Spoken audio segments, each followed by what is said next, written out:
this for more than 50 years, 15 years now, yeah. And it's a project as a benefit concert we sing for women in northern India, Afghanistan, and the children, sometimes in the Philippines, in Nepal.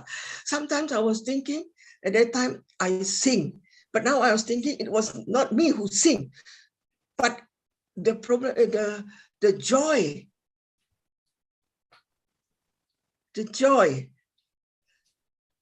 for doing the work. That's something that I'm start considering and thinking it over. Thank you.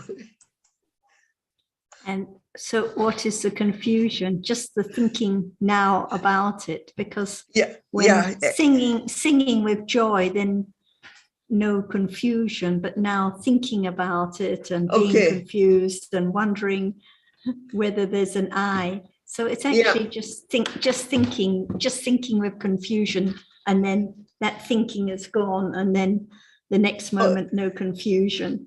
So it's just thinking about what it is or where is the I, but now there's seeing, there's hearing, there's thinking. So confusion is just a reality for a moment, doubt about what is true, and then it's gone. In summer, I'll be singing again for also one for Northern India, and I will start thinking again, it's not me who sings. But what about now? Is there I that sees, I that hears, I that thinks? Because actually it's just the same when singing. It's still just seeing, hearing, thinking, different realities arising and falling away.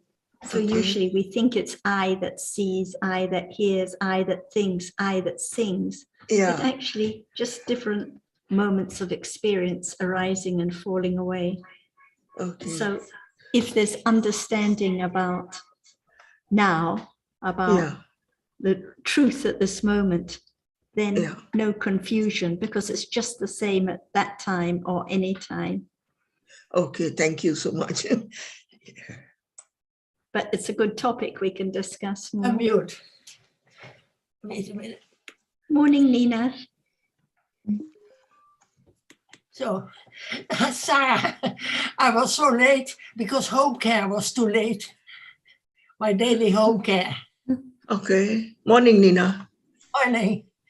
Good Daily morning, life. everybody. Good morning, everybody. And Morning, Satika, Ajahn, are you here? Ajahn also?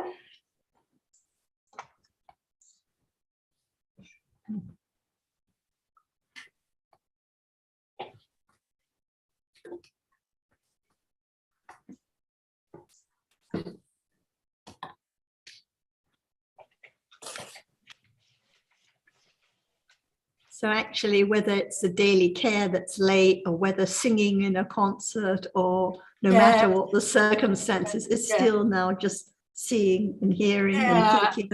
And moments of joy, moments of dosa, moments of confusion.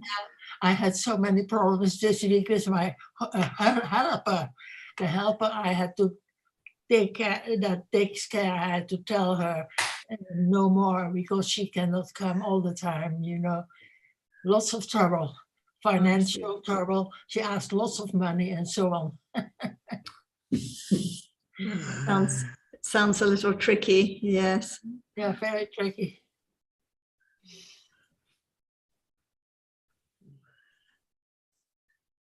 Anyway, it's good that you're able to join, Nina. Yeah. And to be reminded that we think the problem is the home care or the singing competition, but actually the problem is just the thinking and the confusion and the confusion. I had a lot of confusion this week. Right now.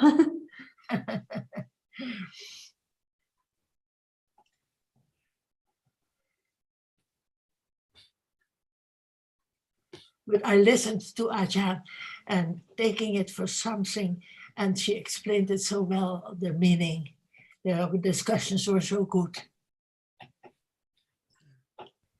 As soon as we think of the home care or the singing or anything else, it's taking it for something instantly, even before there are any words or any ideas about it, but just something there. It's not the understanding of what appears right now.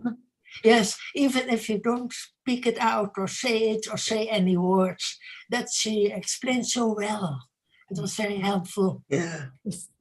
Long before there's any story or concept in words or meaning, there's something there. Yeah, long before that.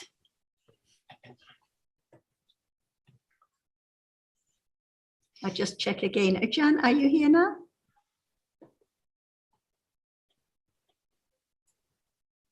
Okay, we can just carry on. Yeah.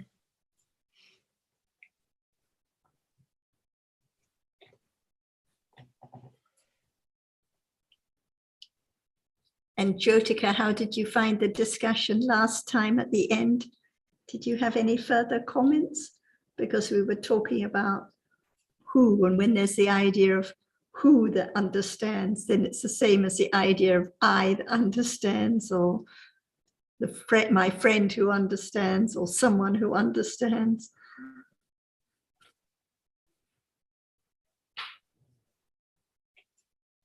We can't hear you, Jyotika.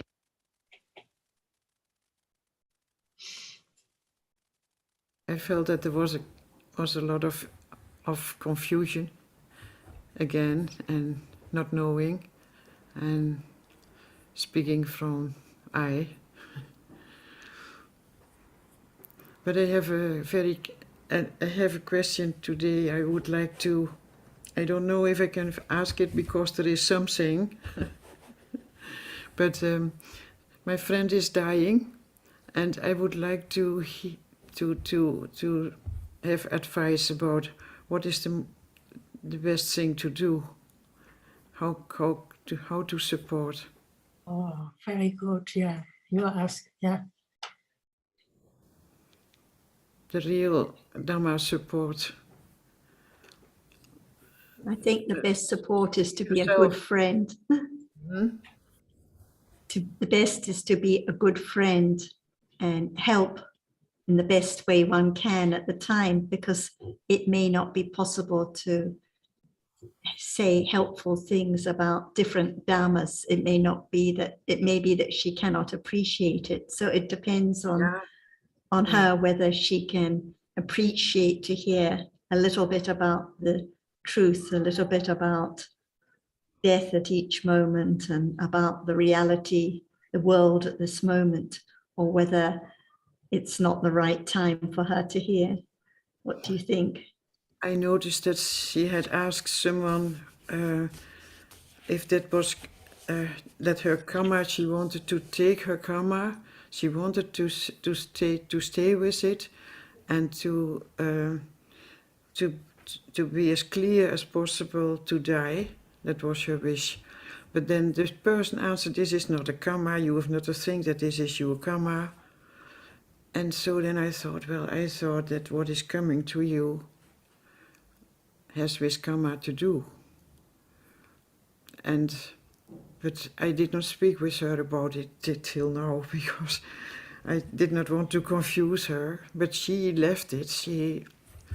So I saw that she was, she saw that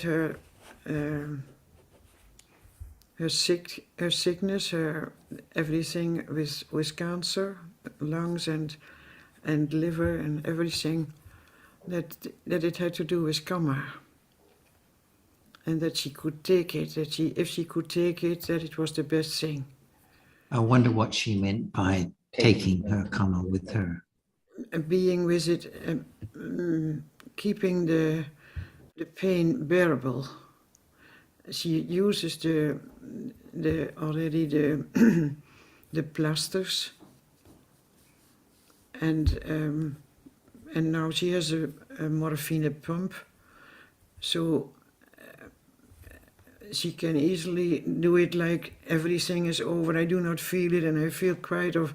But she knows, and she is a nurse herself, so she knows what is happening, I think. So she tries to stay with it, that it is bearable, that she is not in panic, and that she also is not avoiding the pain all the pain. I think people confuse karma and vipaka, result. Karma is cause and vipaka is result. So sometimes it's not easy to know whether someone is actually referring to the deeds in the past or the result that is being experienced at the present time when they talk about karma. I think it is about present time, the result. Result, right. The result she's getting now, yeah.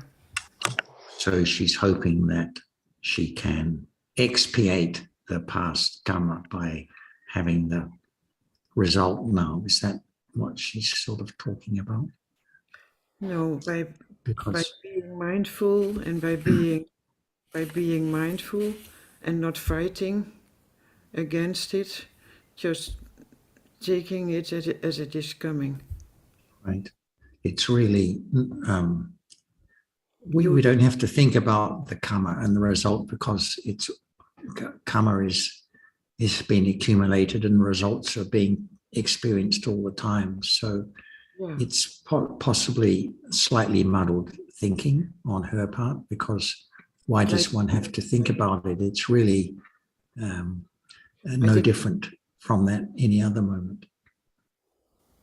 Okay, yeah.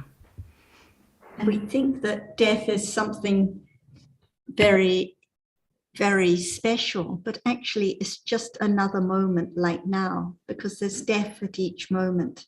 And the last moment of this life is followed like by the first moment of the next life.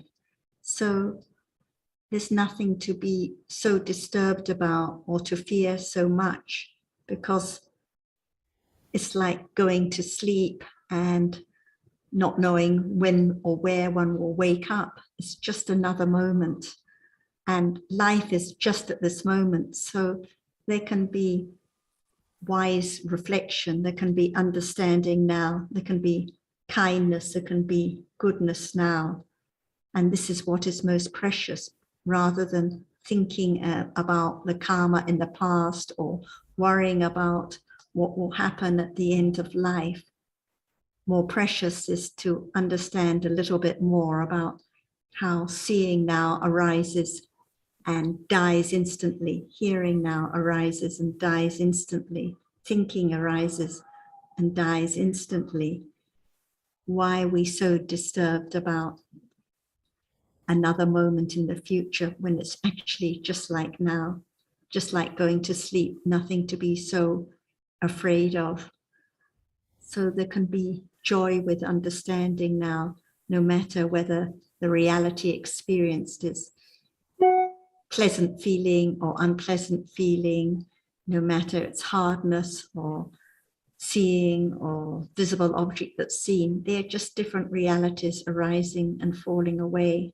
So rather than trying so hard with the idea of I to change the experience or to not feel pain or to do this or do that, better to just accept what is conditioned and develop understanding while there is the chance. And in terms of helping the other, help with kindness and understanding and joy, not with sadness, because sadness doesn't help anyone. Dosa doesn't help the other at all. So when helping the other to understand a little bit more about life at this moment, Chitta is joyful. This is helpful in the sense that I see that it is not different than other things who are coming, as John said. Right. This is just another moment in life. Yes. Yeah. And for all of us, death can come any time, but it's just another moment in samsara. But then still I have the question about, I first have the question about this answer from the person who said this has nothing to do with karma, but it's nothing to do with vipaka karma. Vipaka, I mean, I think that's for myself to get a clarity about it, because it is an important person in the Dhamma teaching, And the other thing is that you do a lot of actions, like she can use this morphine like stronger and stronger to handle in a way that you take the pain away. Yes. Is there something to say? I really don't think so, because a person in pain who takes a painkiller is not interfering with karma or manipulating it. To think of it in that way is to distort the reality. If a person is in pain, it's natural to seek to alleviate the pain. No one likes it. And there's nothing wrong with alleviating pain by appropriate means. So to try and think of all this in terms of karma and vipaka as one is approaching death is not helping her situation, because it would be better for her to be considering more about the realities that are appearing at the present moment, or for the person like yourself who is looking to say something to her, maybe to clarify karma and vipaka as being different realities. And there is vipaka at every moment of seeing and hearing. And there is potentially karma at every moment of kusala or agusala, but not, of course, that will bring result. But there are moments of cause at all of the moments of thinking and going about one's daily life. So it's not anything special. But if there is karma in acting, in reacting on the pain, just normal, not karma that will bring result, the acting and reacting on pain. It's just acting according to one's accumulated tendencies. Is that not karma that brings result? Okay. It's not strong enough to bring result. Taking the medicine is like taking food or nutriment, no intention to hurt the others or harm the others, like when stealing or lying, for example. So it's just like taking food at the lunch table that's suitable at that time. And each moment of thinking, each moment of seeing, each moment of hearing is conditioned. So not I who decide this or that, but just different moments of thinking conditioned by the bodily painful experience and so on. That's all arising by different conditions. So it's not a matter of what she should do or shouldn't do, but just understanding a little bit more about what life is at this moment. Different realities arising and falling away, death at each moment. I'm just going to mention to Ajahn, who I think is here now, what the topic is. Are you here now, Ajahn? Sawadika, Ajahn. Now. Sawadika. Okay. I just mentioned that we were discussing, well, a couple of topics. First of all, Sita was talking about a situation with singing in singing contest, and Nina mentioned a daily life difficult situation, which she may come back to. But Jyotika's question was about a friend who is dying and helping the friend who is dying. This was the point. And in truth, there are only different ideas and thinking about many, many things. It's only a moment of thinking about anything. If it's not on this object, it can be on other thing, the same thing. But what is conditions for such thinking? And usually we try to help the other at some situation, like going to die or something like that. But what about just wanting to help anyone who has no interest in listening to the truth at all? The same, no matter when and what situation. If one can help the other right now, no matter in what situation, we can help the other too in other situation. But since, what about one's own understanding? Because we think about karma and so on, but in truth, no one there at all. Even that we take for a person is going to die. In truth, what is said? And even at moments thinking to help, in truth, what is said? That's not the understanding of reality, just having the same conditioned idea accumulated on and on as someone and something. That's why I think that the subtle reality is not easy to talk about for anyone who has no interest in understanding that. But we can help the other, even at least understanding the nature, what will make her irritated or make her just quite calm or simple or not worry so much and so on. Because only that can help, because we don't know what she's thinking about. If we know, we can help. That's why I think that the most important thing is to understand actually there's no one in any situation. By then, the chitta to help is not restless like akusala, but it's moment of be calm with understanding and understand what is suitable for her to talk about at that moment.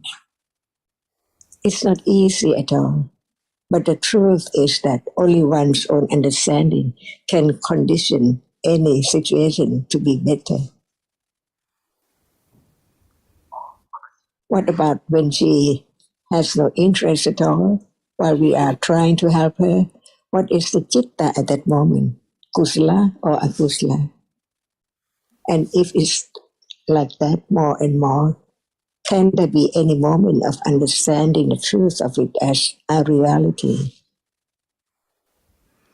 So the point is that even one has heard about the reality as no one and no thing, but it's so very subtle that without the understanding stage by stage, it's impossible to understand what is there as it truly is. So I think that that moment has gone, or it hasn't come yet. What about now? The most important thing. Otherwise, it's postponed all the time, being away from this moment, even hearing only the word. It's not anything, it's gone and so on. But the moment of whatever is there can be object of understanding. This is the point of listening, to understand what is there now as it is. I don't know, it's my thought about this. The best thing is to understand at any moment. There can be right understanding of the truth of what is there, even visiting the one who is going to die. But what is the most precious moment is to understand what is there, little by little, uncontrollable. No one can expect anything to arise, but the understanding can be at any moment and at any situation. Yeah. Keep on thinking all the time after seeing, hearing, smelling, tasting, touching. Even sleeping, dreaming is thinking, uncontrollable, very fantasy. See, how come? Like this moment, instead of thinking about the truth, it thinks about other things, like in a dream, thinking about this and that, uncontrollable. But not any reality is known at moment of thinking in a dream. But now, thinking is there. It's a reality. And it thinks about this and that by conditions. Yeah. As long as they're conditioned for such thought, they must be thinking about that only when it's there as aramana or object which is experienced because of memory or sanya and so on. And this is life, thinking about so many things and then forgot everything, even right now, forgetting what is just a moment ago, always like that. So just experience anything to be forgotten. Now, where's the patient? Where's my friend? Or where this and that? Not at all. Only in thought, just thinking. If thinking does not arise at all, how can be anyone, any situation, or any word? Just thinking about no word at all when nothing arises. But when is there something, experience, what is that? It's something, always something. So something is person going to die and so on, or the other situation again and again, only thinking and thinking and thinking and gone and forget everything. Just like now, so many things are forgotten in one's life. So many things, all those experiences, forgotten, are forgotten. Never thought about it again or at all sometimes. Just thinking about what is there and what is going to be. What is going to be, well, what is there is conditioned to just be object which can be understood as it is, little by little. And why do we keep talking about this? Because no one can stop thinking, but thinking can be understood. It's only a moment which is not seeing, hearing, smelling, tasting, touching, and it conditions the idea of people and things, while in truth, there is nothing permanent at all. The breaking world is there and then gone, arising and falling away. Otherwise, if this truth is not directly experienced, there can never be the eradication of the idea of self or something of that which is now appearing. So the truth can be object of understanding, little by little, developing on and on, not being dragged away by so many stories, only story, because there is thinking about that story. If there's no thinking about it, how can it be like it's still there? But actually, in truth, who knows whether it's still there or not? Because actually, that which is experienced now has gone instantly, never to return. So how can it be someone as I or my friend or anyone? So there is the understanding now that it is the best thing is to stay with seeing, hearing. Any situation. If it is possible.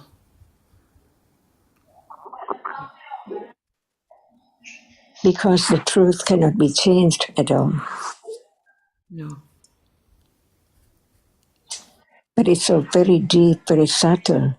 But it can be the object of understanding of its nature, little by little. That is the way samadhi or the path leading to a little more understanding and letting go little by little. Because it has been accumulated so long. So how can it be suddenly, instantly eradicated or eliminated? No expectation. That is the understanding of the truth. No, because who knows what would be next moment. Just being with what is coming at the moment. Yeah. Now. Yes, little by little. To be used to what is meant by now. No one. Now. Only that which is seen. Now. That which is heard is real and gone. Yeah. It cannot stay. Thinking arises in false way by conditions. Who knows what will be the object which one will think about? Next moment, impossible, or by conditions. So, and it doesn't matter, well, it does matter, but it doesn't matter if she takes a lot of morphine. By conditions, without condition, nothing can arise. But the truth is what is it as it is. Actually, thinking is not seeing, and no one sees and no one thinks. They are different conditioned realities, uncontrollable, unexpectedly. What would be next now? Unexpectedly gone. And this is the absolute truth of even what is there now, or in the past, or in the future. What arises is conditioned to arise and then fall away instantly. It can be proved, it can be understood, because now they're seeing, but then there is hearing, and hearing is not seeing. And so many things in between, which Buddha taught about, but when it's not there, it cannot be object of understanding. For example, the chittas before seeing and the chittas after seeing. Only what appears in life is only that which can appear through six doorways. But what about the cetasikas? So many cetasikas arising with citta. When it doesn't appear, can anyone know about the feeling right now? There is feeling for sure, but how can there be the understanding of feeling when it does not appear? Now, what kind of feeling is that? Gone instantly. That's why to understand that the absolute truth right then only can be object of understanding of its nature as no one at all. Feeling is feeling and then it's gone. Memory now remembers and then gone. And this is the absolute truth. Not understanding the nature of that which just arises to experience in its own nature, to be seeing or hearing or thinking or liking or disliking, and then gone. What is now? It's there and then gone too. The truth can be known or experienced directly, but not without understanding what is what at all. Just expect to experience the arising and falling away. What about the understanding? What is there is not known. Especially the absolute truth has to be what is there in daily life by conditions. No, it's not just thinking about developing it in somewhere, not now, and about that object which does not appear now. Impossible to be truthful to the truth. Satya Barami, without it, there cannot be the development of understanding the truth, because the truth is right now. I have still a question about if it is all it is all on conditions, I think, but also when the doctor proposed to give her the last spritz so that she will be asleep and gone. Only the story about many, many realities. Is there any doctor? Is there any patient? Or are there different feelings, different thinking, different memory, different idea? There's Only nothing. 6 doorways are there. Yeah, Otherwise, without thinking, like how can the reality be a doctor or a patient, the one who's going to die? That's why we think that what is another word for citta, which is explained as, is so much of thinking. The word is said by thinking, because the truth is that even a moment of experiencing an object which is seen, see how short it is, how brief it is. Only that, where's the doctor? And there are only 6 objects appear through 6 doorways. Is that not true? Seeing in a day, hearing, smelling, tasting, touching, and then lots of thinking. That's another explanation or quality of citta is said as it's much of thinking in a day. And that moment is citta with cetasikas, with sanya, marks and remember the previous story of happening as someone and something and doctor giving medicine and so on. It's through the mind only, not at the moment of seeing, because that which is seen cannot be a doctor, that which is heard cannot be a doctor, but the accumulation and collection of everything to be just a situation. So the world is full of things and people around, but what is there in truth in a very, very short moment? So brief, it cannot be anything at all. No doctor, no patient. If there's no seeing and the rapidity of the succession of that which appears as the mark of something remembered as panyati, what is seen as the nimitta is taken for something, people and things around. Otherwise, one cannot understand what is the meaning of enlightenment and who's the one who has enlightened the truth. Because the truth is that which can be known in daily life only. For example, does Vitakka Cetasik now appear even it's there? So instead of thinking about different nature of different reality like lopa, attachment, is not dosa, but no matter what, they are only that which arises to experience through different doorways and then gone. That's all. That's why the more hearing about the absolute truth, about citta as citta, and cetasika, one cetasika cannot be the other. Like vitakka cannot be cetana, that we use the word kamma. We use the word kamma. What exactly is the absolute truth which is there? Vitakka can it be kamma? Phassa, can it be kamma? And so on. To understand what is there little by little, clearly and clearly, we'll let go the idea of someone think or someone for kamma. But the truth is that only that particular cetasika is the kamma because of its quality and its function. To have the will to do such and such, wholesome or unwholesome.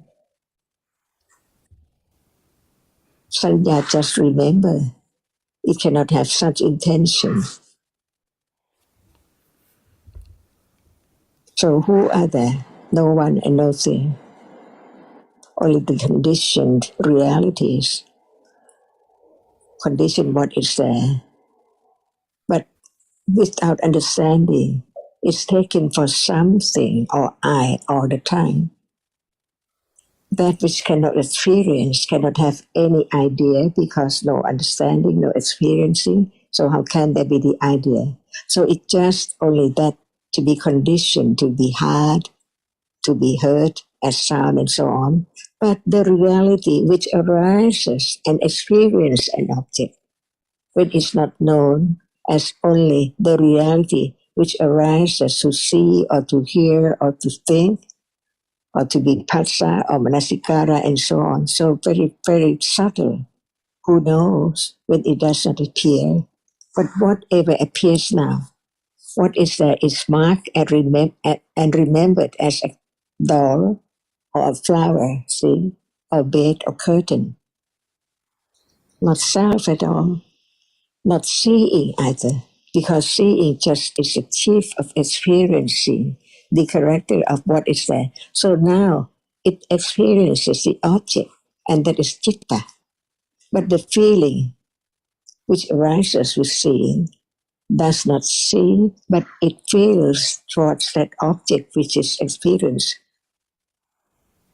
That's why nothing can be taken for thing or people at all. So begin to be truthful to the truth as part of me, to develop, to be truthful to the truth. No one there. What is there? Seeing, sees. And seeing does not appear as seeing yet. Just that which is not seen as different color and things. Because it's the reality which sees, so it is not that which is seen. Different one. It cannot be that which is seen, which is we take for different color, different shape and form by different color. And consider the truth of it little by little. Not doing anything, but listen carefully, consider carefully to understand what is true, and then be truthful to the truth. That's the way to understand what is there as it is. Little by little, very natural by conditions. So it has to be daily life, very normal as it is now and any time. But Ajahn, what is to be truthful to the truth? So what is truth now? To understand, to be truthful to that. What is there now? A reality which experiences. Yeah, We came to understand that it's not hardness, it's not softness, it's not sound, but it sees. And what is meant by seeing, even we don't use the word seeing, but it's there, no, what is seen, only what is seen. And what is seen is only that which can be seen. And that which can be seen is visible object. And how very little and subtle it is at moment when it's seen, because even the ideas, it's there. So very subtle too.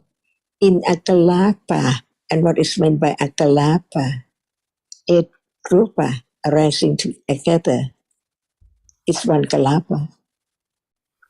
So in Akalapa, not less than 8 rupa. See, to understand the truth of everything, but hardness cannot be seen. Even it's there. Because without hardness, how can there be that which is visible object? So we just see it and then touch it, and what it's touched is not seen, but it's touched. And that which you see is not touched, because it's there seen, only that. But they are together. And when there are so many things, the composition, the combination of the different colors, condition different shape and form. Only one color cannot be shape and form, but so many colors there to take it for the dress or the necktie or shoes or whatever. So many different colors. In truth, what is seen arises to be object of seeing and then gone, the breaking world, any moment. If this is not directly experienced, how can it let go the accumulation of the idea of thing, something, and I? That's why it starts from the very beginning to understand what is there now, can it be known? And that which is there now, can it be known? Instead of thinking a lot about that which is not there, what about understanding the nature of that which can be known by the enlightened one? Just share his understanding with the other to understand the truth. His great virtues to help the other who cannot understand by oneself, no thought about the truth of what is there in a moment, because life is only a moment to a moment, only that, not more than that. But so very rapidly, that it's there only very short and then gone unknowingly. That's why what is seen is something is seen. Even there's no shape and form, but that which is seen, even is so very subtle, it is still something because of ignorance. What is that? And that is something. So how can there be the understanding of that which hasn't been known? for quite a long years and years and years ago. Only the word of truth about each reality which is there appearing to be studied to understand its nature of whether it's so true. Just close one's eyes instantly. Nothing appears as soon as one opens one's eye. How come? That which is seen, nothing, only that which is seen or can be seen. And this is a truth. Is it true or not true? So when it's true, when it's a truth, be truthful to the truth in order to understand the truth of it, to directly experience the nature of that, which can be directly experienced only by understanding the truth little by little, to dig down the skin which does not appear as arising and falling away at all. But now, what is true?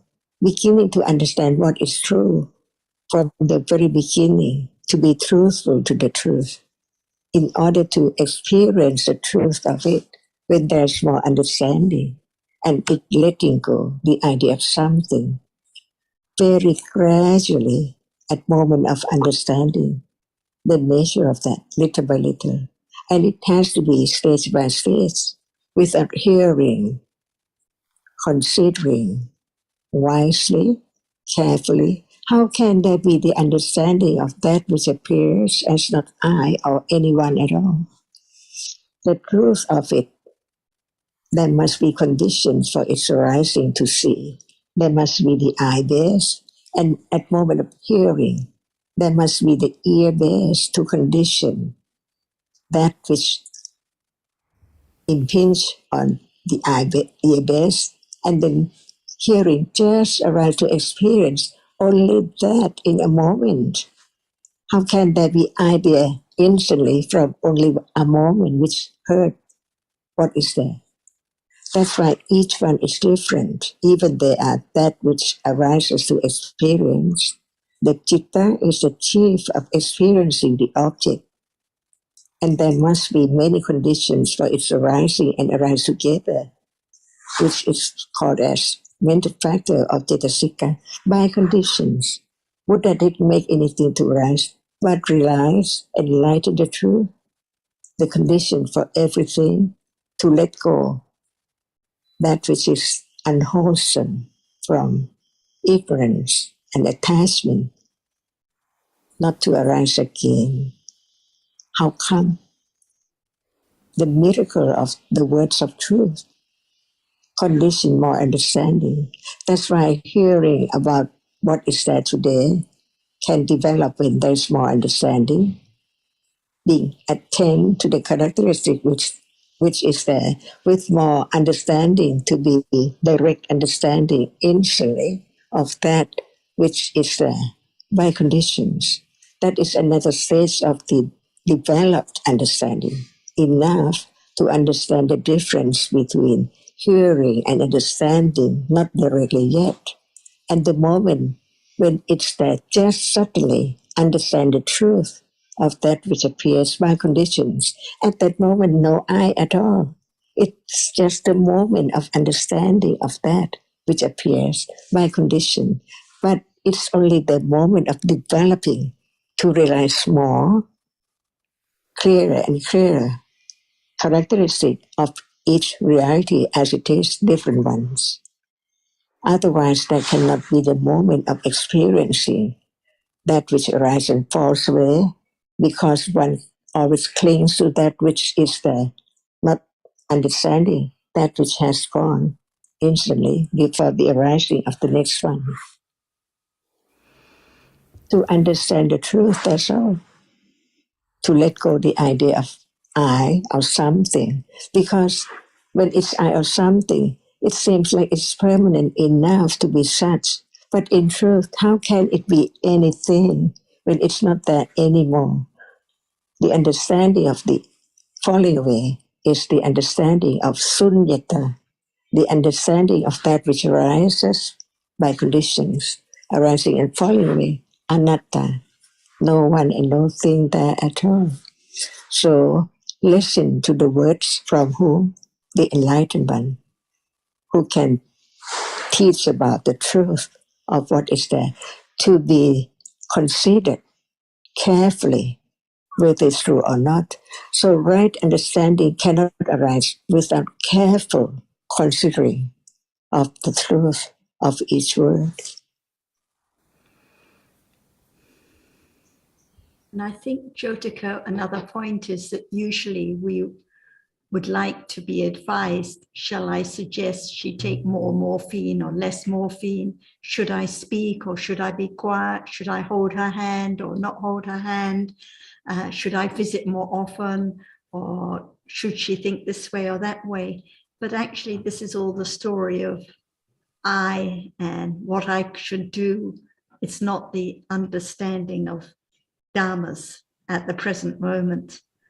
And only when there's understanding, more understanding, there is more confidence and less confusion, which we were talking about earlier, less dilemmas, less wondering what is the right thing to do, because there's confidence at each moment of thinking, each moment of seeing, each decision is conditioned. No one who makes the decision, no one who can decide what to think or decide what to do. So, like Ajahn was stressing, usually we're just lost in the stories about the people and the situation and what is the best thing to do. But what about the understanding at this moment? And actually, it's the understanding that will be the greatest help and assistance to others too, no matter how it works its way, no matter one speaks or is quiet, no matter one has any idea about the morphine or not, but the understanding conditions more kusala of all kinds. So the understanding now that what appears at this moment is conditioned and not my choice, not my decision, not my plan at all, is what is most helpful. This way there's less expectation, and at the time the kusala chittas just condition what is appropriate for the friend, no matter we speak or don't speak. And if I could just add one brief comment. At one stage, Jyotika, you paraphrased what Ajahn was saying as just being in the present moment. And I'm not sure how you understand that expression, but it's not one that I've actually heard Ajahn use. So it may be that what you understand by that is different from, is not exactly what Ajahn has been saying, which is that the only thing that really matters is the awareness and understanding of what is appearing at the present moment. But the conventional idea of being in the present moment usually involves not thinking about the past or the future, something like that. And this is definitely not what Ajahn is suggesting, because it's natural to think about the past and the future as well as the present. And in fact, one can't live without doing so. So the important message I think Ajahn is sending is that continue to act naturally, not trying to do anything special just because it's this situation or that situation. Thank you. Yes, I will. Thank you for all the thinking. Very good question. What is there in a moment? This is the beginning of understand the truth. What is there in a moment? For me, a moment. So there must be only a reality can be known, experienced. In me, you mean, Ajahn? In me? At moment of seeing, what is there in a moment of seeing? Because life is only one moment at a time after another. Seeing of color. So at a moment. What is there in a moment? We use the word seeing, But how much understanding of seeing as seeing? Everyone knows what is seeing, but what is the truth of it? It's a reality. It's there when at moment of seeing. And what is it? That which sees. Who else? Oh, is there something more? Or just only moment of seeing? It's that which is there. It has to arise, otherwise it's not there. It cannot be there. So it's conditioned by many conditions. The past conditions and the present conditions, and what is there? A seeing. No shape, no form, no color, no smell. Imagine that. No rupa at all. Imagine what is the world at that moment. Seeing only in a moment. So there can be a little more understanding of one reality in a moment. At moment of experiencing an object, there must be the object appearing at that moment. There can be understanding later, so many processes later to understand that as it's that which can be seen, even we don't use any word at all. It's now only that which can be seen. No smell, no hardness, no sound, only that which is seen in a moment. So now breaking up the situation in the morning as different moments going there and now and so on, only a moment. What is there from moment to moment? This is the beginning of understanding the truth. Can there be two moments in a moment? Impossible. So the moment of seeing, there must be that which is seen as the object. And the reality which sees is there, sees no more. Because who can think that without seeing, that cannot appear right now? What are there seen cannot appear without that which sees it. So the truth beginning to go further, that what is seen is only that which can be seen, how subtle, how brief it is, and the reality which sees is not known. From birth to death, it experiences no one knows. Just pay attention to that which is seen, heard, and so on. That's why the understanding of the reality which arises to experience an object is not known without the teachings of the Buddha, who has enlightened the truth. And at moment when only that which experiences is the object of understanding, no rupa at all. So is the cloud, sea, trees, flowers, window, as before. When it's the exactly moment of experiences that as nimitta, see, this is the world. So very complicated, very subtle, but it can be known little by little about one of the world experience in a day at a time to begin to understand different moment of seeing and then hearing, not the same moment at all. So whereas the seeing just a moment ago, when there's hearing now, never to arise again. So what is there now? It's only once in samsara, not any time to arise again at all. But the seeing is the meaning of anatta and sunyata,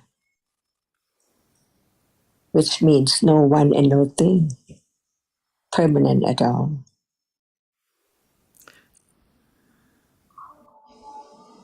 Is that true? This is being truthful to the truth. Yeah.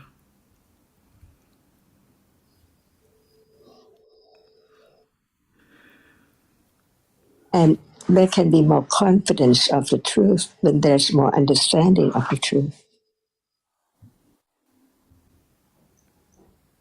So can anyone change your understanding of that which is there now as is not there anymore.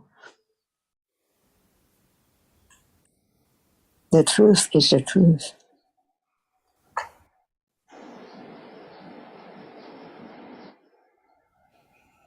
No matter one says, one thinks, but they cannot change the truth of reality.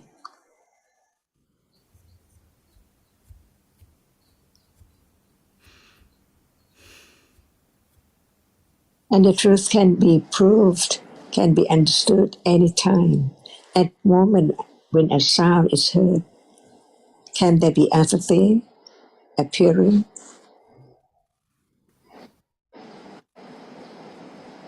It cannot be seen, it cannot be heard. Yeah, it is heard and it is seen. There is seeing and there is hearing, but... And when there's more confidence of this truth, it can understand what is meant by just one reality conditioned to arise, to be known. For example, at moment of sound appears, no one and nothing there. And that is the absolute truth, which is not directly experienced because there is the idea of I, hear the sound, I, and then thinking about other thing, which comes after instantly as people and thing. For example, the sound of what? The sound of music, the sound of thunder. How come the sound to be thunder or music is gone instantly? To understand better and better, to be confident of the truth that only one reality cannot be the other reality. Seeing cannot be hearing, cannot be thinking. And once it has arisen, it's gone. Sunyata, completely, absolutely, ultimately, never to return at all. So where is I, or someone, or something? And when the world appears as it's true, only one at a time, thinking about that. The idea of people and things cannot be there at all, or lost, because that is clearly experienced as it is. Otherwise, it cannot be clear, because when other thing is there, how can there be clear understanding of anyone? You have confidence of the truth, but nobody can change the truth. Nobody can change that which is seen to be smelled. Different reality. Yeah. That is the beginning to understand what is meant by the absolute reality. Dhamma and Paramada Dhamma, and so subtle is Abhidhamma. Just to talk about different aspects of one reality.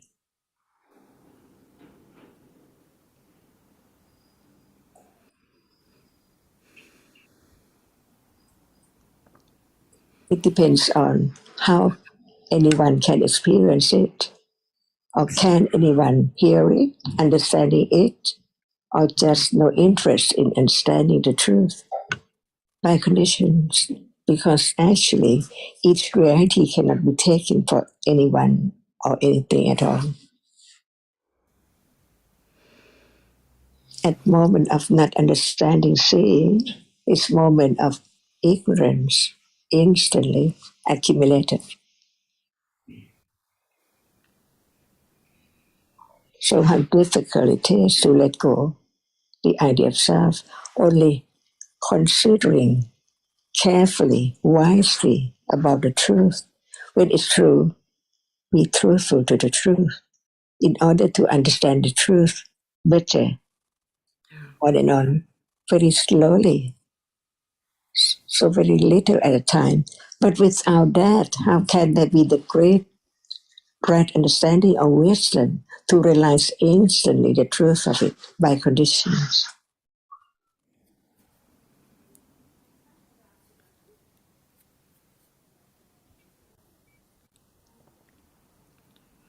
Without a very particular, tiny reality, can there be something so big, so great?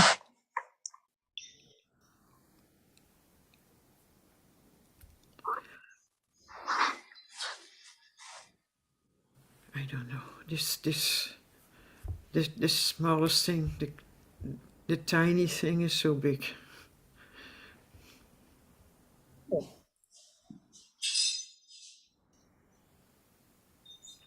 Into just a kalapa. Yeah, kalapa. Dus,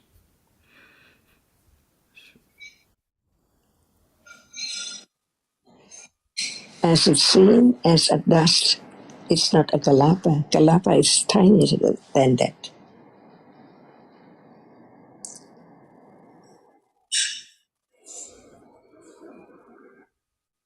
it is the smallest thing from the rupa, is it? Mm-hmm. It's what we learn in theory.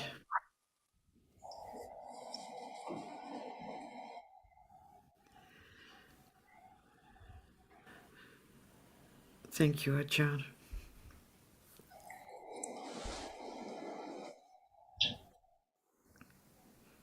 So Sita, coming back to the topic you started with about the singing competition and the confusion, if there is no thinking now about the singing competition and about India, is there any singing? Is there any competition? No.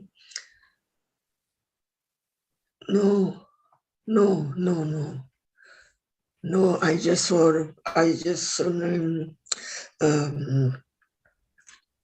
it's not me who is singing.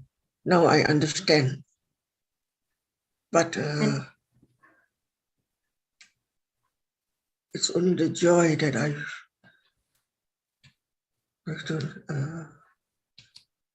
I understand now. It's not I who sing. It's just at the present moment. So at the present moment now, is there any singing now? No. Is there joy now? What is true, what is real at the present moment? There's no I. So what is there now? There's anatta. There's no I that sings. So what is there? What is experienced now? It's this. Everything is a condition. And what is everything? What is everything at this moment? What is there that is conditioned now?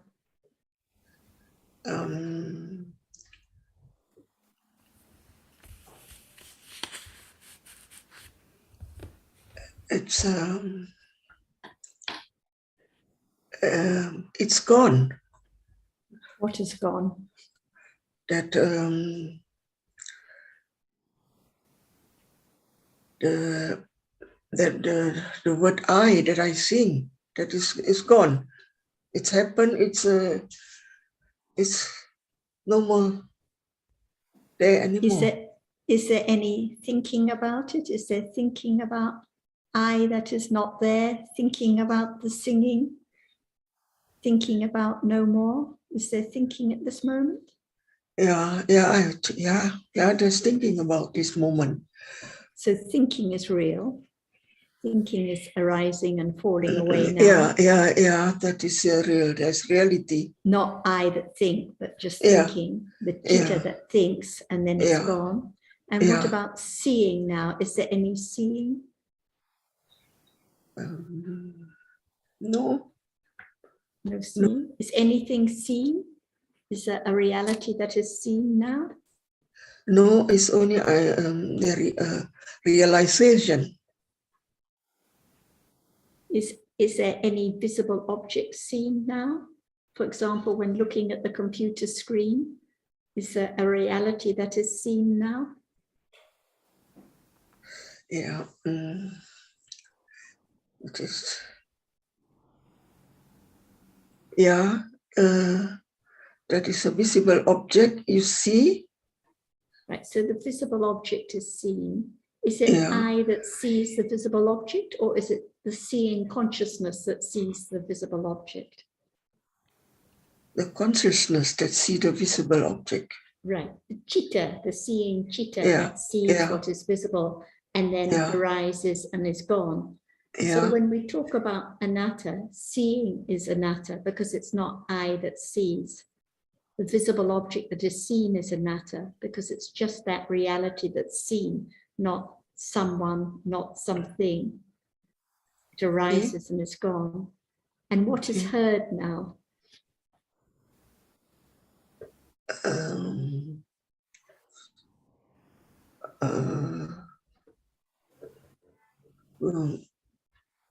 No.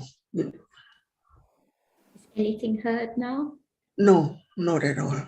No sound heard at all now? Yeah, there's a sound heard, but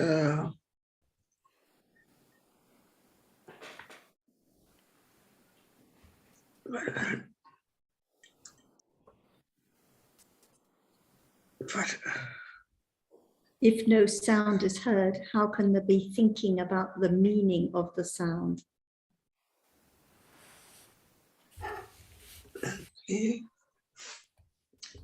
Okay, yeah.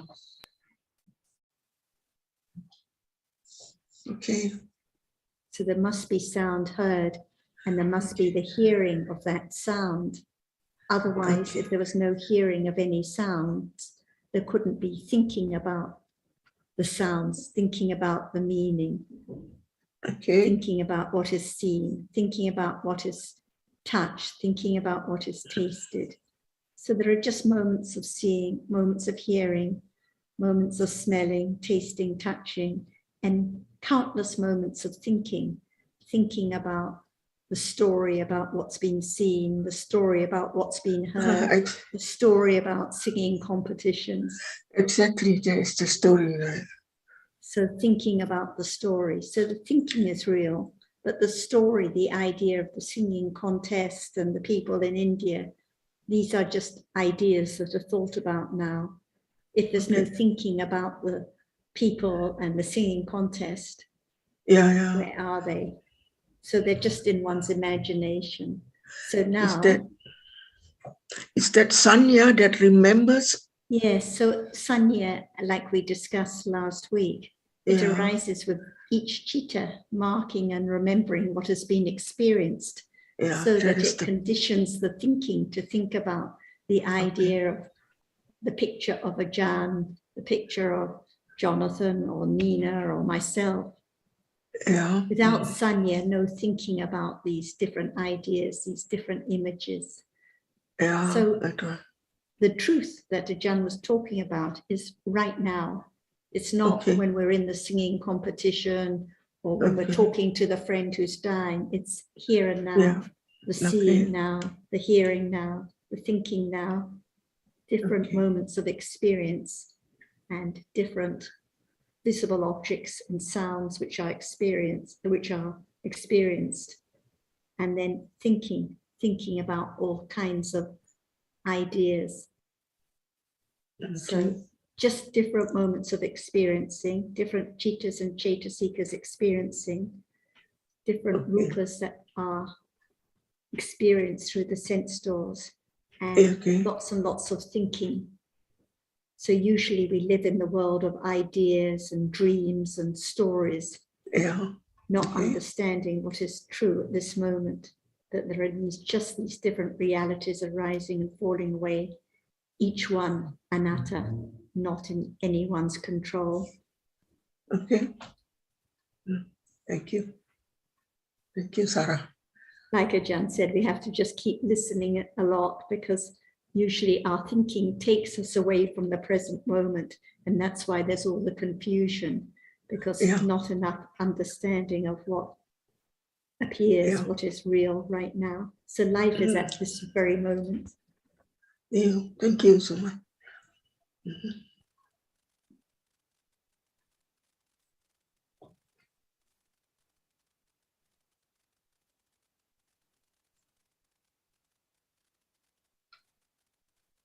Nina, did you have any topic you would like to bring up today? Or anything further about what you say?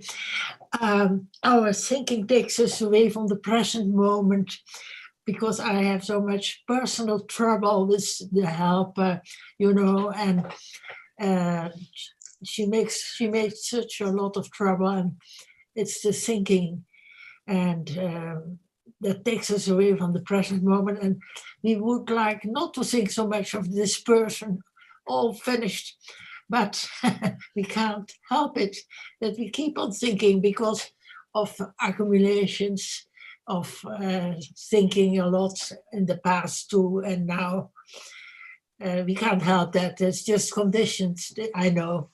And so I'm really happy to be here and to be reminded each time of the what is real and not a story.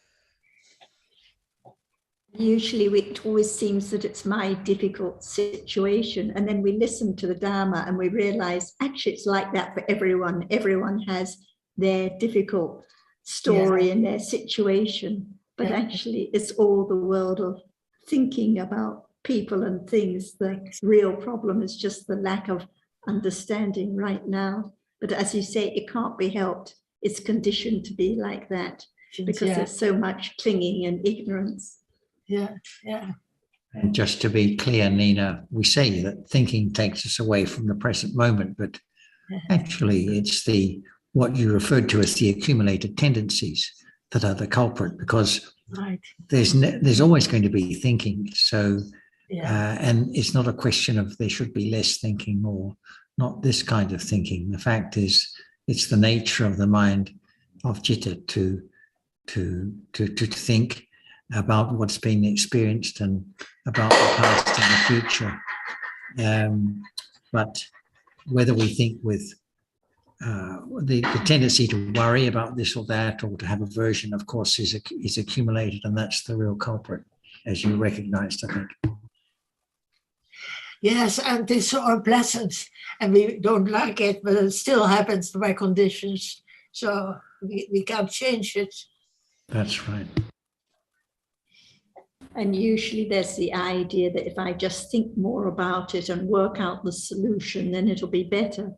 But actually, it's just more thinking with more dosa and more worry. And the only real solution is understanding right now.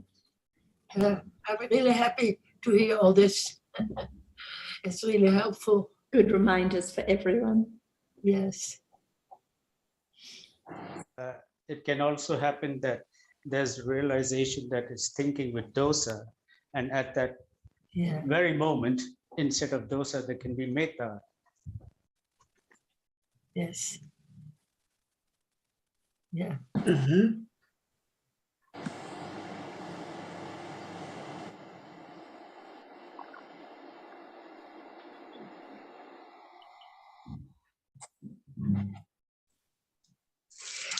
We know that. But it can be so difficult when that person does all kinds of unpleasant things to us, and then to have metta instead of dosa. But still, the dosa comes up. I know, but metta is better. Yeah, but I'm not saying to try to have metta, but I'm just saying there are conditions. Yes. I mean, it was my experience yesterday.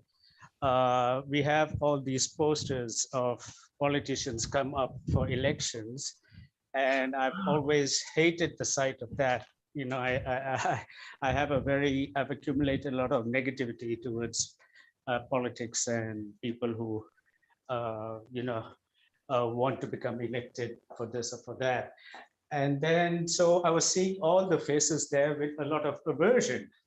And then I realized that it's just dosa, and the same faces look different immediately.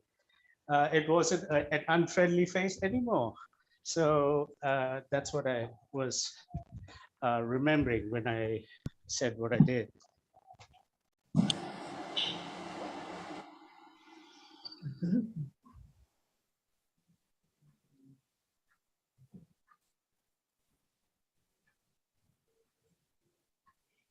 So it's very good you give an example from daily life. Yeah, it's helpful for all of us.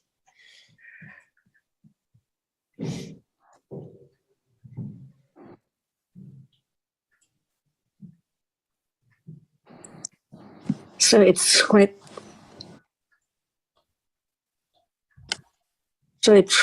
a long way to understand the truth of it, as no one, right? Depending on conditions. So we don't mind what situation would be to see the photograph of the politician or no selection, ready to understand what is there. From now, begin to develop right understanding of what is there. When there's the understanding of what is there now, there can be the understanding of what will be in the future, no matter what situation, unexpectedly. Otherwise, the wishful thinking is there, and wanting to have some experiencing is there too. Forget about no one there at all. Only what conditions such thinking, wrong or right, wholesome or unwholesome, metta or dosa. So the best thing is not just to have the better attitude to the situation, but to understand the absolute truth, which is there now. So at moment of beginning to understand the nature of that, unknowingly, by conditions, it's there little by little. At moment of being truthful to the truth, it will condition the understanding of no matter what is there through the eye door, ear door, sense door, mind door at all. Little by little, unexpectedly, just understanding the absolute truth as no one can change because actually there's no one, all by conditions.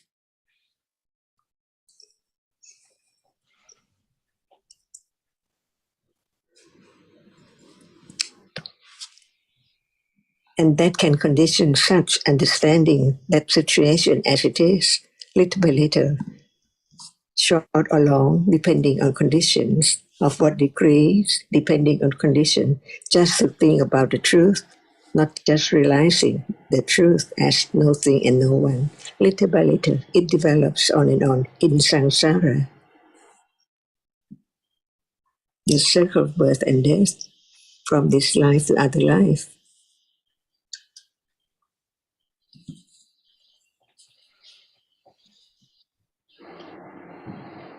Like now, exactly, gone.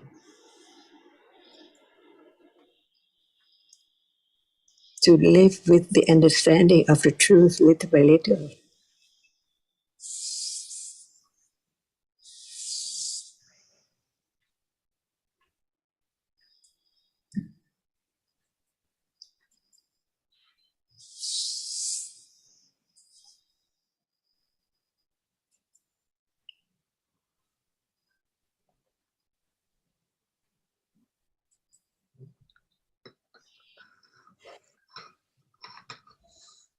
So whether, Nina, there's annoyance or whether there's metta when thinking about the helper, it's conditioned that way anyway. The thinking is conditioned, the annoyance is conditioned, the worry is conditioned, the clinging is conditioned, the seeing is conditioned. So it has to be just the way it is. No one can change it or make it different. But the understanding now can understand what is true, and it can also understand what is beneficial.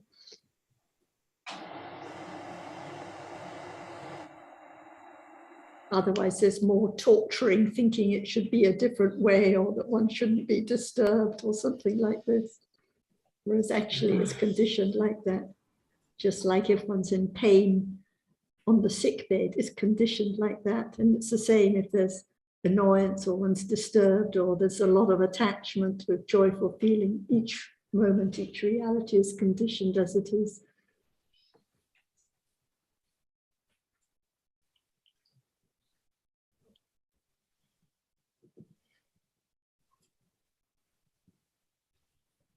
But Sukin's example is good in that it helps to appreciate the problem is not the politician, it's not the helper, it's not the other person, it's just the thinking with unpleasant feeling, and those moments conditioned by the clinging, wishing things were another way.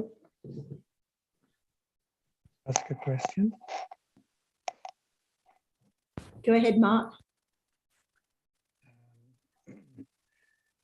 If we know that all things which are happening are conditioned, and you say the understanding is beneficial, why should we want things to be beneficial if it's all conditioned and there is no one who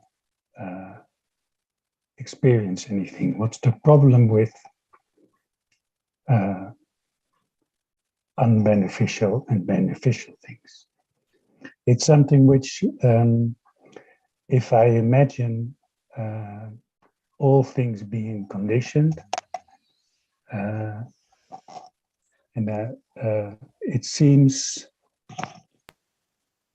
that I should not worry about suffering. I should not worry about anything, because everything is conditioned and nothing can be changed. So why do we want to be things to be beneficial? For what is that? Also, I do, but is that loba, or is that wisdom? The wanting is not beneficial, and the worry is not beneficial. But no. When there are moments of understanding, not by wanting or wishing, but because of the nature of understanding, is it not more beneficial than when there is ignorance of the truth? But why should it be beneficial? Mark, you can answer that. When you say that you understand that everything is conditioned, is that not good to know? Sorry, I'm my wife. I have to quit because my wife is leaving now. She's want to say goodbye. I'm sorry. Okay. I'll come back. I'm sorry. All right.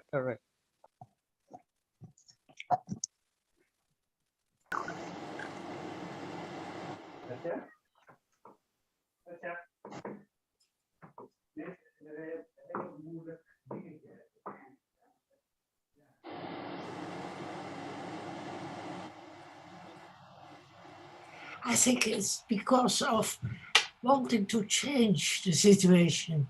We don't like it.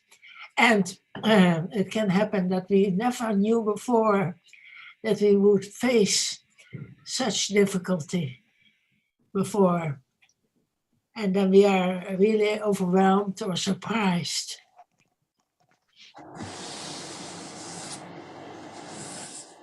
Nina, I think it's just the nature of ignorance and attachment that there's always expectation, and we build up that expectation that life will go on a particular way, and that's where if it goes on, we don't complain. If it goes the way we want it, the way we are used to, we don't complain. But when it goes differently, then we complain.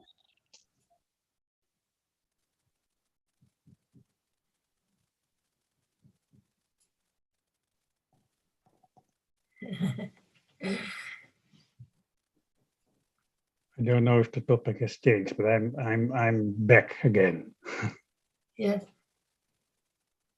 I was just going to say, you've reminded me that there's a very good about that, about I believe the woman's name was Carly, and she was a house servant. Sorry, Sundra, we're not hearing you. Yeah. Or there's a we're not hearing you, Sundra. or the business. The audio she'll decide she'll test it. Yeah, is very distorted. Sorry, isn't it? Okay. Okay. Oh, I see. Okay. Well, probably not so important, but is that a little bit better now? I might move a bit. Yes, that's better. All right. What you're reminding me there, Sukin, is a very good sutta about this matter. Can you hear me still relatively clearly? Yes, yes, yes. Okay. Yeah, and the maidservant decided to test the good reputation of the house owner, and she pushed her, and she put her in very difficult situations, and and everyone thought she was a very calm person. But yeah, I guess when I'm listening to people speak in different ways, as you know, we've all got different accumulations, and it's going to be dependent. Yeah, it reminds us really of how much, I think what Sukin was saying, of how much attachment there is, and how we like things to go a certain way. And this particular sutta I'm thinking of speaks to that truth, that we have a lot of expectations often, and they're very hidden because of ignorance. We like things to be a certain way, and you know, the aim of the teachings ultimately is to let go of our attachments to this and that, which we can't just do like that. It's impossible. We have got these different types of accumulations. But it's like Nina was saying, it's good to talk about it and to consider carefully what Ajahn always reminds us, of course, is that the truth is the truth. It is the way it is. And we're so forgetful about that because of our accumulations. Again, to develop wisdom slowly takes incredible patience and real commitment to truth. And that just doesn't happen. And, you know, this reminder again to appreciate that fact that it takes time and we have to be patient, but always good to talk about it. And I appreciate hearing different people speak in different ways, and listening to you earlier on, Jyotika, if you're still there. I think Ajahn would always say, just continue to be good and as good and kind as you can be to that person in that situation, because that's all you can do. And good when there is moments and conditions for panya to understand the reality of the present moment, that's good, obviously, when there are the conditions for that to happen. But there won't always necessarily be those kind of conditions. So we can just be as good and kind as we can be to that person at the level that we can be. That's all we can do. Nothing more than that sometimes. I wish you all the best in that. And sometimes just to bring it up and consider that truth, you know, consider what we can do that is good and kind and thoughtful. That's the best we can do sometimes. And sometimes that mightn't be appreciated by the other person. They might get angry with us or something like that. So we never know what's going to happen. You know, life's like that. It's just unpredictable. And the refuge is the truth, as Ajahn always reminds us.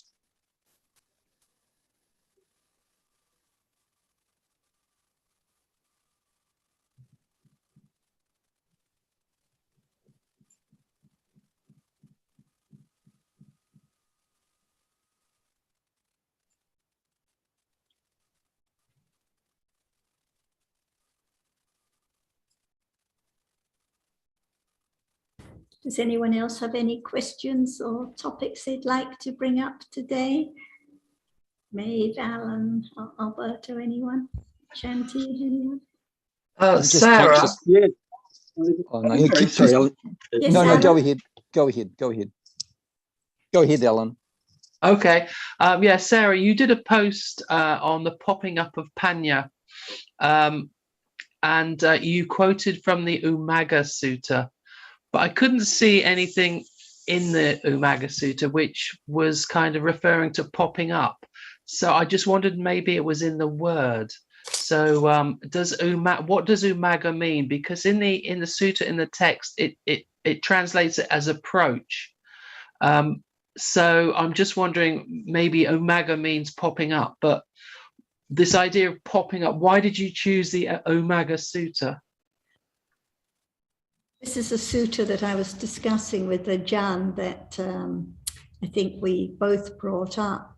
And approach is actually the wrong translation, but I was using the translation, but it refers to how panya can arise suddenly, unexpectedly, when there are conditions like lobha can arise now after seeing, just suddenly by conditions, and panya, understanding, can also arise suddenly when there are the right conditions.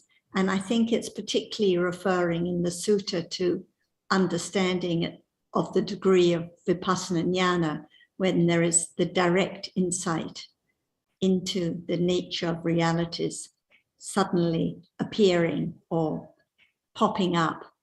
But it's a good point. I'll let Ajahn discuss more about the popping up of panya. What does the word umaga mean then? If it's not, it doesn't mean approach, what does it mean? Yes, well, I think this is what it means. It means the popping up or the arising unexpectedly of understanding, particularly in the context of insight, the direct understanding of realities that can arise, as to quote your expression, like out of the blue, unexpectedly, when there are conditions like now. There's a lot of listening, a lot of considering, a lot of reflecting about different dhammas, and the wise considering conditions the understanding to directly understand what is the truth, what is real appearing at this very moment.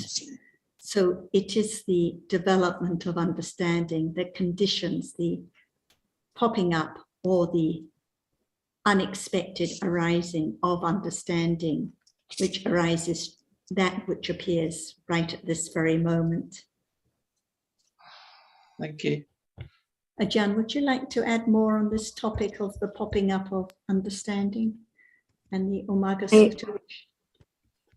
I think that in general understanding of what the word popping up means, what is the general understanding of this word? Popping, see, up, instantly, unexpectedly, right? Just pop up. Who knows what will pop up? But actually it's now popping up. But no, not enough understanding to approach the truth of it, to know that actually everything which is there appears so clear, very clear, has to be the moment of popping up unexpectedly. Can you expect to realize the truth of this particular object? Impossible. But whatever is there is anatta, popping up by conditions. Not different from this moment, but this moment, it's no understanding of the truth. So it's moment of ignorance about popping up, while it's now reality is popping up all the time. And only Panya can approach the truth to understand what is meant by what is there is conditioned to arise. This is the beginning to understand at moment when it pops up. So in general, it has its same meaning. Unexpectedly, unknowingly, what is there just pop up beyond expectation. So at moment of realize the truth, the popping up appears as it is, and only Panya of that degree can experience the nature of whatever arises as it pops up by conditions. So clear, who can make it arise? No one there. It just pop up by condition. What Buddha taught is so natural, but it's so deep and so subtle. Even the word arising, see, what arises now, who knows? It's there already. But the Buddha enlightened the truth at moment when what is there has to be conditions. Its proper condition just arise to be only that reality and pop up too unexpectedly. It's the way to realize the truth that actually there's no one to do anything at all. Only right understanding, which understands not me or anyone, a reality All realities appear as they are, as different one, not the same one or the same thing at all. So it's just daily life, but Panya is not there to experience the popping up of reality. So at the moment when Panya is there, experiencing the truth, it's not different from the moment when ignorance is there. Reality are the same, but no understanding of truth. So what is heard just about the way it is. And only Panya can approach the truth, not me or anyone at all. It let go wrong understanding and attachment with ignorance to that object. So it's different from moment when ignorance does not experience any moment of what arises and falls away right now. So how can there be the understanding of popping up? Only right understanding, which let go the object as something, and it is unexpectedly moment popping up to have to be the very clear characteristic that no one conditions it or think about it at all. And now what pops up? See, exactly the same, but it's not the moment of such level of understanding to experience directly, no one, nothing, and that pops up by conditions to let go the idea of something or someone there at all. So it's just a clear understanding of that which appears as now, which is not as clear as that because not enough panya to approach the truth.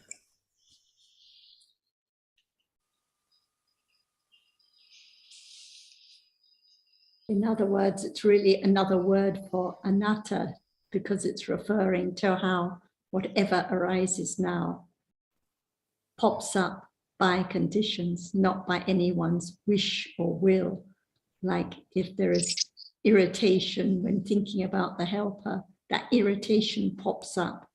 And the same with understanding. No one can make it arise. No one can try to have it. But when there are right conditions, it pops up unexpectedly and falls away instantly as well. So to clarify, all realities pop up, but that's not known, it's not understood because of ignorance. But when there is understanding, panya, that there is the clear understanding that that reality has popped up. It's come out of the blue. Right, by its conditions. Yeah. And in the sutta, it's particularly referring to the popping up of panya. But all conditioned realities pop up when they arise, but only when understanding has been accumulated for a very long time does it condition the direct understanding of realities to pop up unexpectedly, just like the irritation or the logo or any other realities, any other dhammas pop up now unexpectedly. And also I think that it's been explained that if there isn't the confidence of popping up, the path can't be developed, because I suppose there's always be the idea of self behind it. So there not only needs to be the wise consideration, but there has to be the confidence that that is true in order to be conditioned for that level of understanding. And because that's why, yes. Yeah. Susan, go on. I was just going to say, Ellen, that from what I remember, excuse me, I hope it's coming through relatively clear. Yes. The Ummagga Sutta is about, remember, the Buddha praised a particular bhikkhu because of his wisdom. Of course, as you can see from the word Ummagga, as I understand the word, it means something that is hidden. Magga, it's not obvious. The path is not obvious. It is hidden. So he's praising that particular bhikkhu. I'm just trying to fit in some other concepts that have been talked about today, like popping up. But obviously that will relate to wisdom. When wisdom arises, we can talk in that way, but it relates to the past that is not clear. So he was praising that bhikkhu who was having understanding about that truth. But what I will do, and I'll send it off to you, I'll look up that sutta again, because it's not all that clear to me. Sort of, it's a little bit. I can remember some of it, and I will check on that word, and I'll send that off to you also. Okay, thank you. Yeah. And I just remember, Mark, I'm sorry that when I came in before, you were speaking, or you had a question there. Would you please continue with that? Because I know you were taken away. You were interrupted by your wife. Yeah. Yes, she went away for the weekend, so I needed to say goodbye.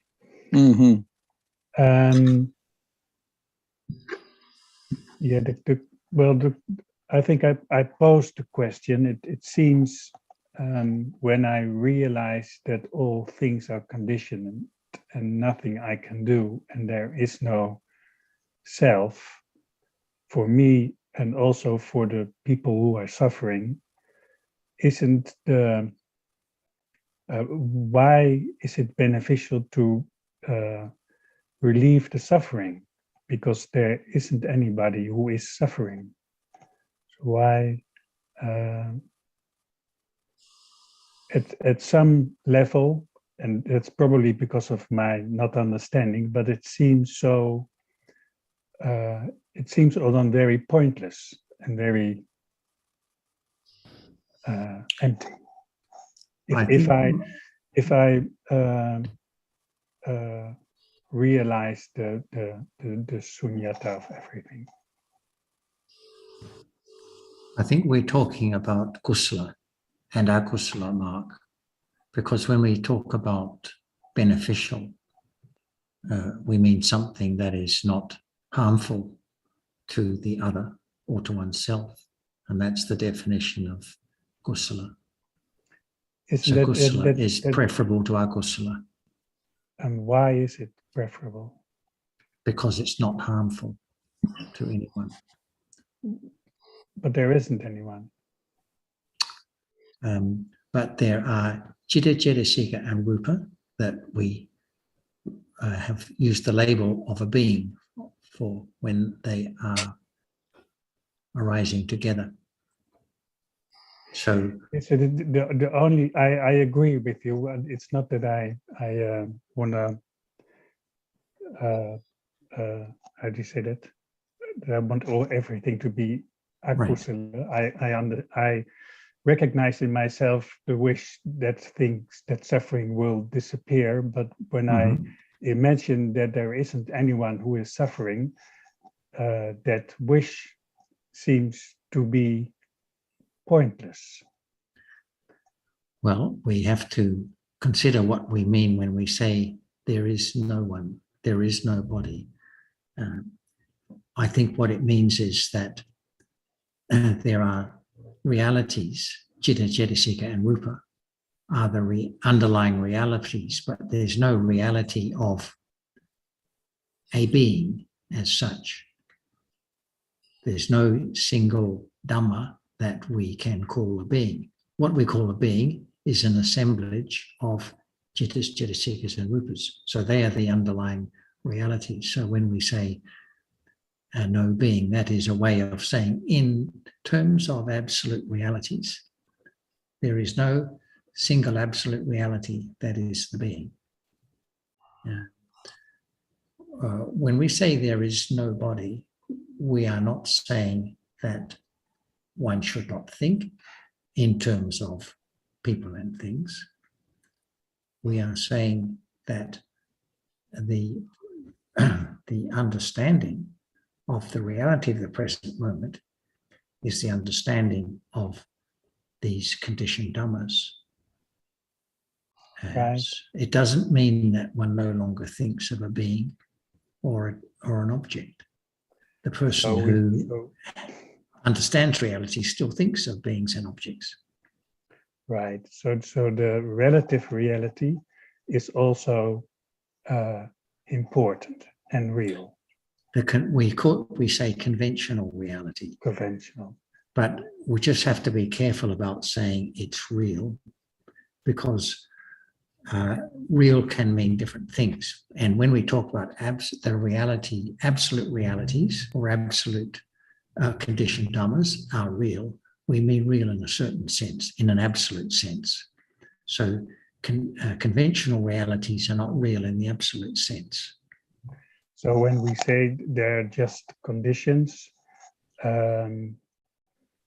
that's not the whole proof. When we say there are just conditions, it is dhammas that are conditioned by the conditions. Again, we're referring to absolute realities. The relationship between different absolute realities is what we mean by conditions. So one reality is related to another reality by means of object condition or karma condition or co-arising condition or pre-arising condition, and so on and so forth. Still, so it's a matter of, in a sense, what hat one is wearing when one is speaking. If one's speaking in absolute terms of absolute realities, then words are used in a certain way. When speaking in conventional terms, words are used in a different way. They don't have the same meaning. So, but we are clear, because all our language, Mark, is conventional, isn't it? We don't have words for the visible object. We have to use those particular words, because there's no actual term for visible object, because realities aren't known to the world except through the teaching of a Buddha. Yes, I know. There's